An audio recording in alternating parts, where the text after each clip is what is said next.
So now I have started to paint the trees in the middle ground, okay? I've been using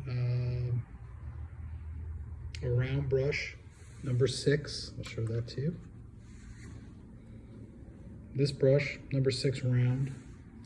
I have been using a mixture of blue and green, Prussian blue with a little bit of green, to give that rich, saturated color that you see when trees, they aren't black when it's late at night. They still maintain some of their color.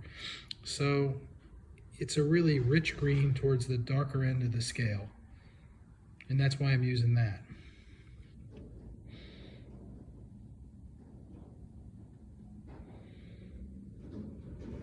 Now if you look closely, I've been leaving certain sections of ground color exposed. I'm going to use those salmony pinks to kind of sell the idea that the trees have spaces in them, that they're not one big solid shape, that light gets in there and bounces around. I also incorporated a little bit of orange and yellow along the top, which is basically capturing reflected light on the leaf surface or on the needle surface, in the case of the evergreens, from the sun that is setting. Here's an original section that hasn't been colored yet. I've incorporated a little bit of a Van Dyke brown, which I'll mix in with a green. They'll give me a certain kind of richness. I don't like to put one single wash down of a color. I'm actually going to modulate it a little bit between blues and greens. Go back here for a little bit more. This is fairly rich here. I'm going to put that on top. But you'll find that as you go over it, you can loosen it. And what was a patch now blends back to a far more smooth area.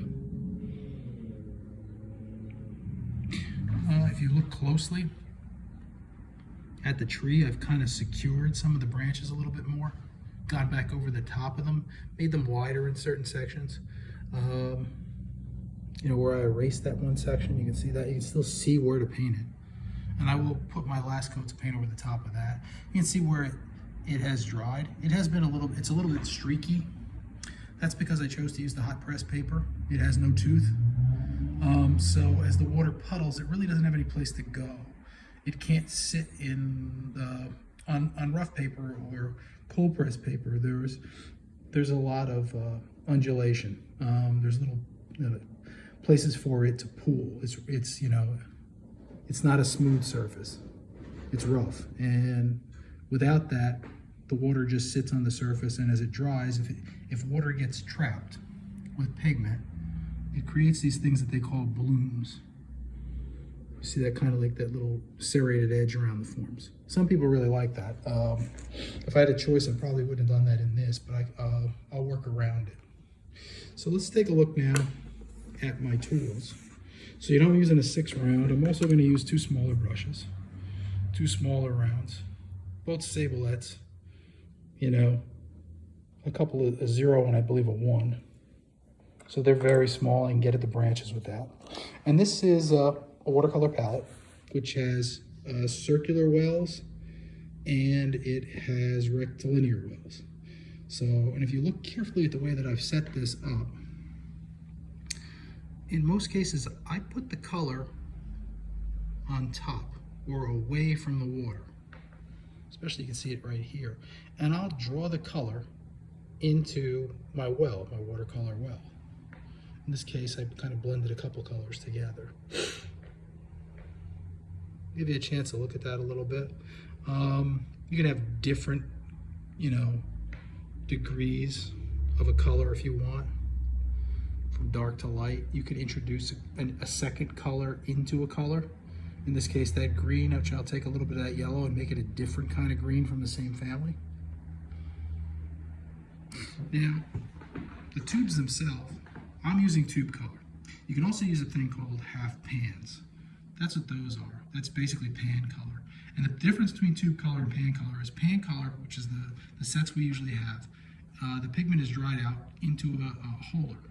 Okay, each color is separated by a little bit of a border. And then you draw a little color, and you would use a second palette to kind of mix your color and apply it. I use tube color. It comes out of the tube like toothpaste would come out of a tube. I have different sizes of those tubes. You know, they come 14 or 15 milliliters, 7.5 milliliters, 5 milliliters. And I even have a few of the older paints that I have that have been dried out. And basically what happens is it loses any of its viscosity.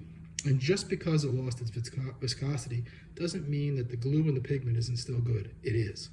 So I basically will break pieces of that off and kind of apply it to my palette and then wet it. Once you wet it, it'll take on the characteristics of the color again. So anyway, that's the second stage of this, or third stage, pardon me, third stage of this. And it's beginning to look like a really handsome little painting. You know, I'm gonna work on it some more, and I will show you the final stages of it with the next video.